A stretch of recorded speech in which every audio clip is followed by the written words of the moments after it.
I'm Elena, and right now, I'm in grief.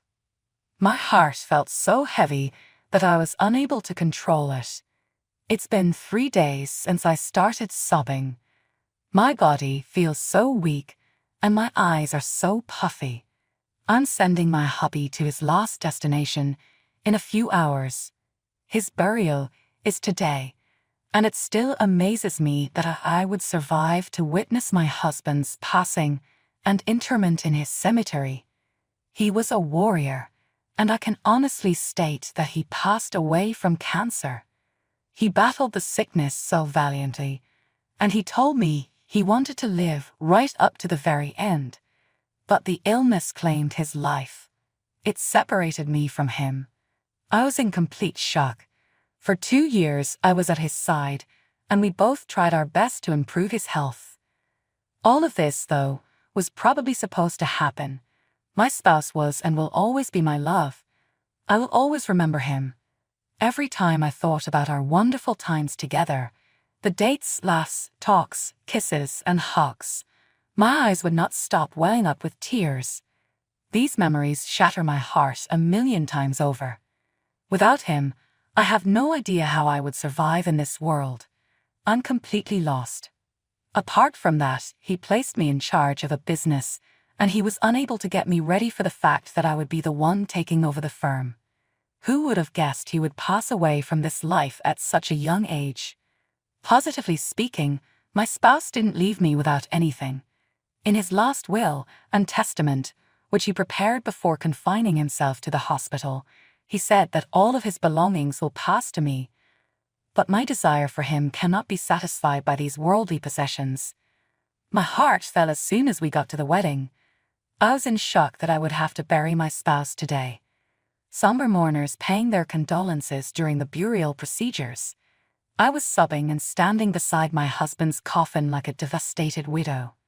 I couldn't let go of its edge, so I grabbed onto it fiercely. My relatives and friends encircled me and offered words of comfort. My friends and family did everything they could to console me, giving me hugs and encouraging words. My spouse was dropped into the earth following the mass. My body gave out every time he was lowered, and I sobbed uncontrollably.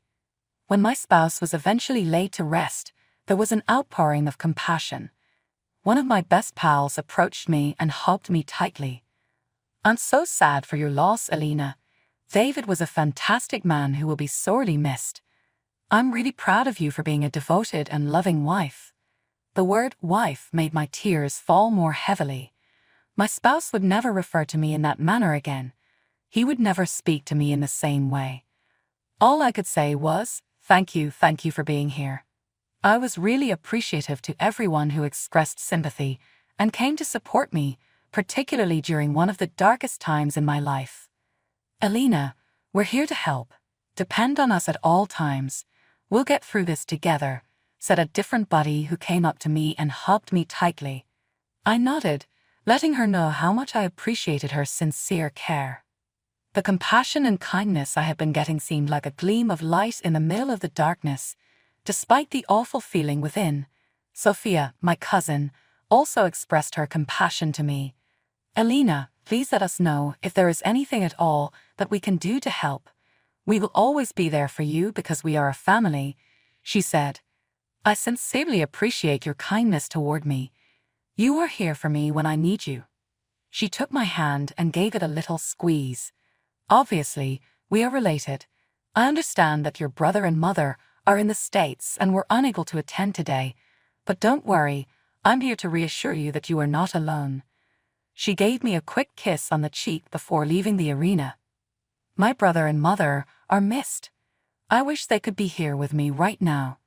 They are the people who know me best and are closest to my heart. Therefore, I've always wanted them to console me.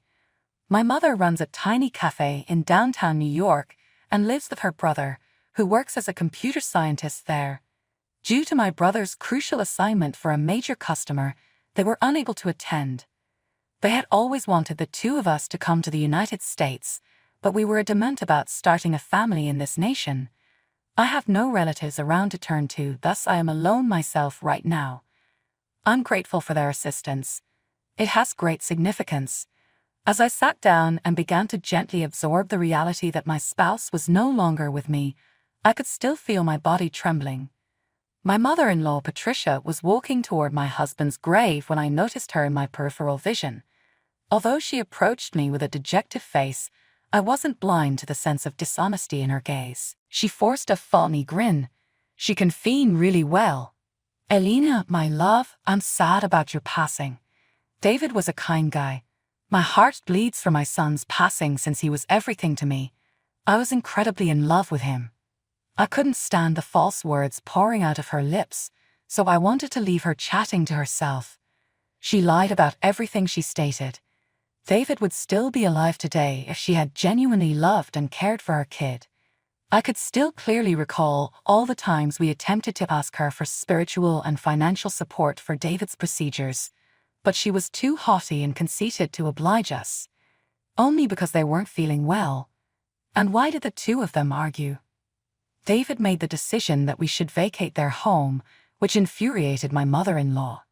She believed that I had persuaded him to make that choice, but the true reasons we parted were her poisonous behavior and mistreatment of David and myself. I gave a slender smile. "Patricia, thank you. We are grateful for your warm words." She simply flashed me another phony smile. My sister-in-law, Chloe, her daughter, came to see us, and like her mother, she put up a brave face. "Elena, the loss of David has crushed us. Do not hesitate to seek for assistance if there is anything we can do to help." I was sick of her pretense. She resembled her mother exactly. She had disregarded our requests for financial support. Furthermore, throughout the whole funeral, I didn't witness one of them cry or even show signs of mourning. They lacked compassion so much.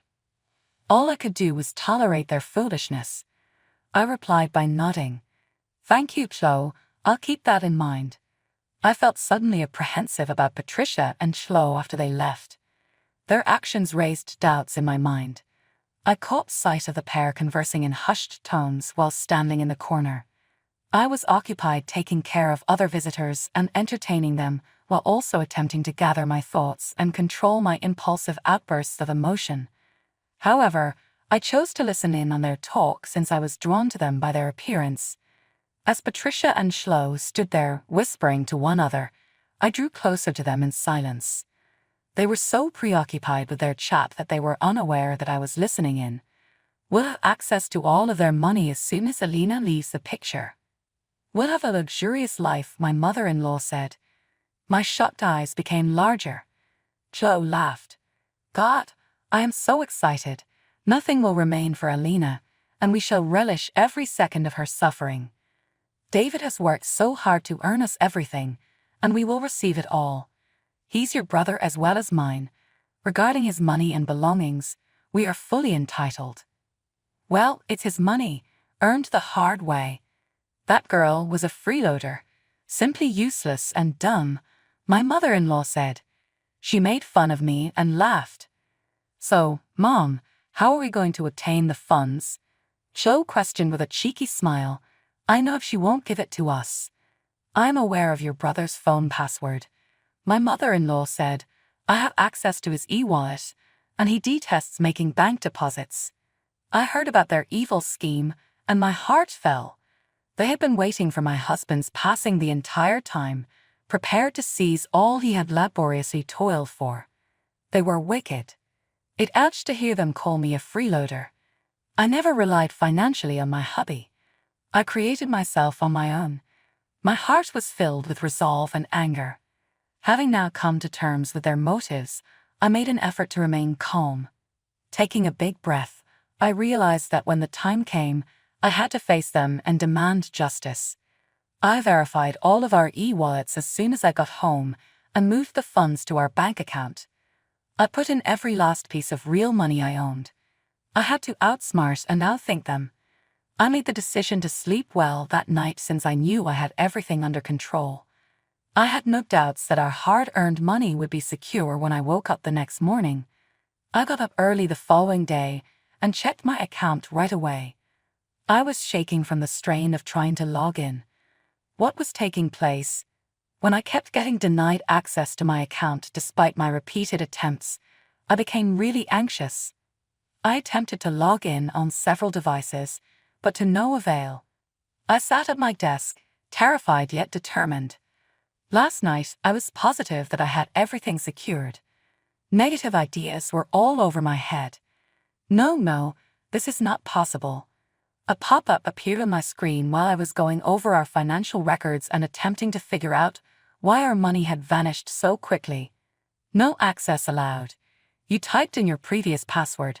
As you modified it 4 hours ago, you can establish a new one after 30 days. I touched my face with my palms. Their account was compromised. Tears ran down my face from fear and hatred. I could not bear to bury my spouse and to lose what we had worked so hard for in only 2 days. I heard a big smash at the front door all of a sudden. I raced home to witness my sister-in-law and mother-in-law breaking into my home. "What are you doing?" I shouted. Chloe laughed, just like Patricia did. "Well, we're aware that you've already deduced that we're in possession of all the funds. Yes, sweetie, we're also taking this house, and I'm sorry to tell you that." Chloe laughed and took a seat on my couch, caressing the fabric with her hands. "Ah yes, this will be mine." Grinning, Patricia started to go around the living area, taking possession of everything. "Will you just stop treating me like this? Please return our money to me," I begged. "Why would we do that, poor girl?" "My kid is dead because of you," Patricia said icily. I was taken aback by her charge. What topic was she discussing? That was really absurd. "That is untrue. I stuck with him no matter what, even if you two disregarded our pleas for assistance. Do you recall the occasions when I knocked on your home to seek for assistance for your son, and you simply ignored me? Your brutality was the cause of his demise." My mother-in-law gave me a forceful smack. I was unable to sense the agony. Chloe pulled me to the ground while grabbing my hair.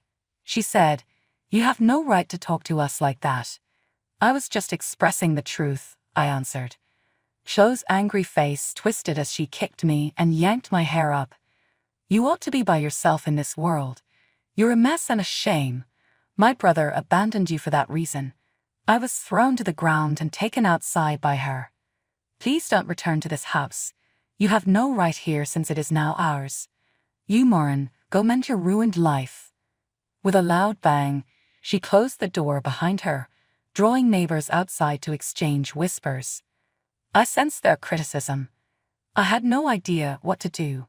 I was inconsolable. I wanted my hubby was here to keep an eye on me. Despite the discomfort from my fall, I was able to get up and move on. I didn't have any money or a phone with me. I was bewildered and very terrified. I kept walking till I came to a phone booth and realized my brother's number. I was lucky that the booth provided free international calling. I phoned the number, and he answered after a few rings. "Hello, Marco here." "Who is this?" "Marco? Oh my God, it's me, Elena." I started crying because I was unable to suppress my feelings. "Elena? Hi, how are you doing? Why are you using this number to call? Are you okay? Please provide a hand." Chloe and Patricia broke into our home and compromised my account. They took all of our money. "Not at all. Where are you at this moment?" "I live in the open. I have no idea where to go. I have no money at all." "Okay, tell me about the location. I'll give Sophia a call, and she will come get you." "Do you get it?" "Yes."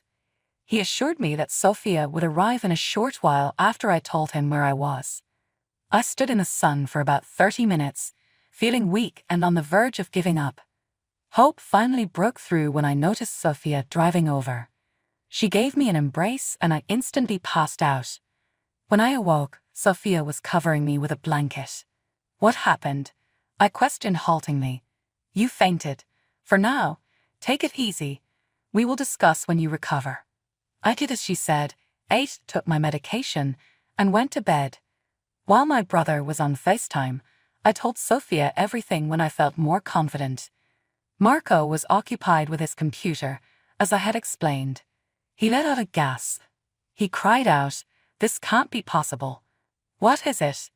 They were my clients. I couldn't figure it out. How? Their true names were not used. You mentioned things that seemed familiar, so I checked right away. I was correct when I said that your sister-in-law and mother-in-law wanted me to fix a system that was linked to your bank account. I am entirely to blame for this. No, Marco, you too were a victim. However, we must pursue justice. For their savagery, they ought to pay a price. Sophia concurred. They can't get away with this. The issue was that we lacked any evidence. Be at ease, Marco assured everyone. I'm on it. We spent 2 days working non-stop to obtain proof. Marco was working on the opposite side of the screen, and Sophia was helping me. We continued to monitor our development via video calls. Marco was sitting in front of his computer, with several displays showing code on them. With a frantic fury, he continued to examine the facts. I inquired, "Any progress?" "Yes, Elena. I have a good deal of proof." I was able to access their email accounts and saw exchanges where they talked about their plans. He presented me with the money transactions and damning emails between Patricia and Chloe. The work of my brother astounded me. I said, they thought they could get away with this. As my determination grew, we need to expose them. The three of us collaborated on a strategy later that evening. We created a strong statement to go along with the proof in an effort to get support and notice from the general public. "We're all set," Marco declared. "I'll post everything on social media and make sure the world knows." I felt uneasy. "Are you sure?" "Yes, Elena. We must pursue justice and increase awareness." Sophia and I headed to a coffee shop the following day, excitedly anticipating the outcome of our strategy. What if no one pays attention? Nervous, I asked. "Never fear. We have recruited the help of pals with well-known social media profiles. It'll get around like wildfire," Sophia told me. The TV music abruptly changed to a breaking news story. Sophia and I were shocked to see the anchors covering the controversy, showcasing the faces of Patricia and Chloe together with the supporting documentation. We had no idea that our post had already gained a lot of attention. The public was incensed and the police became engaged. I got a call from the police department. Chloe and Patricia had been placed under arrest. With shocked expressions on their faces, Patricia and Chloe were brought inside the police station while we watched the news. There was a great media frenzy. Reporters yelled questions, but Patricia didn't answer, and Chloe seemed overtaken by the weight of their deeds. I talked to my brother once I got home. He declared, "Danny, justice will be served." I grinned and my mom showed up on the TV shortly after. I sobbed uncontrollably when I saw her. Unhappy with my life right now. Even though I miss my spouse, I'm confident that being independent will help me develop and get better.